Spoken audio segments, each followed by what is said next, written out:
I'm with Geoff Barber today. He's from Family History WA and he's talking about DNA and how to track your family and ancestry through DNA.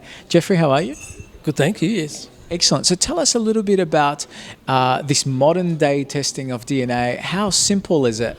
Do people have to do like a swipe to get their DNA testing? It's become very straightforward. One of the companies requires a spit test. Another company does a cheek swab. So so it's become quite straightforward, and it's become very popular for family as a tool to be used in family history research. How useful is it for the family history research? It's a tool that's growing, and its ability to be used is growing and improving. The tools that have come out, for example, through the Ancestry website this year, have been quite useful, and it's only going to improve as more and more people test, because the more people there are in the database for you to match, the more people you've got to approach for information and assistance and to collaborate with to work on your family tree. Ik heb 2 volle zusters gehad. Die zijn allebei overleden. En toen, het eerste wat ik zei...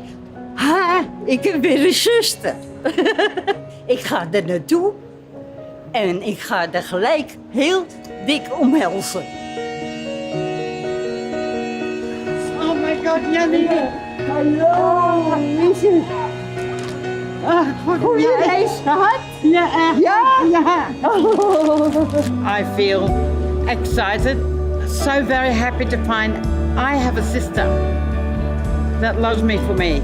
How far back can it trace in terms of family history, Geoff? Generally to about 5th or 6th cousins. Now, the further you go back, the less chance of you being able to have a DNA match to your cousin. So you may genuinely have a 5th or 6th cousin, but it just may be through random chance that you haven't inherited a piece of DNA in common with them, in which case you won't show up as a match in the testing database. So for 5th cousins, it does become harder and harder, and in fact the 5th cousins, there's only a 10% chance of you matching another 5th cousin. But the number of 5th cousins you've got is quite large, and you'll still have a few hundred people there that you will find matches to if they decide to test. And for people that are very concerned about privacy and their DNA and data being hacked or used for something else, what are your thoughts and your experience with that? The testing sites themselves are very concerned about privacy, and you get to choose what level of openness you want to have with your DNA results, if you're prepared to let the site compare them to other people who have tested and to notify those people, or you can choose not to. It's up to you. And also, a lot of sites would like to use your anonymised results for further research, and you can get to choose whether you participate in that or not. So it's very much up to you. But most sites, all sites are very, very particular about releasing information about living people, and you'll find, for example, in Ancestry, they just will not release information about living people on their family trees. So it's the level of protection is really up to you. The privacy and security of your personal data is critical to us, and we're committed to protecting it with industry standard safeguards. You own your DNA and can choose how you manage your privacy. At any time, you can download your DNA data, delete your DNA test results, or destroy your physical DNA saliva sample. We do not share your personal data with third parties, except as legally required or with your explicit consent. Find out more at ancestry.com.au/DNA privacy. What kind of services does Family History WA provide to people living in WA? We're a genealogy society.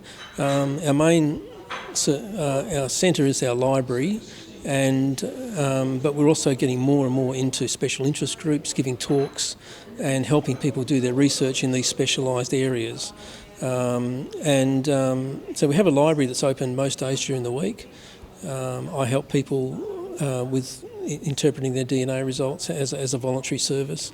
There are lots of other volunteers there who run the society and give talks.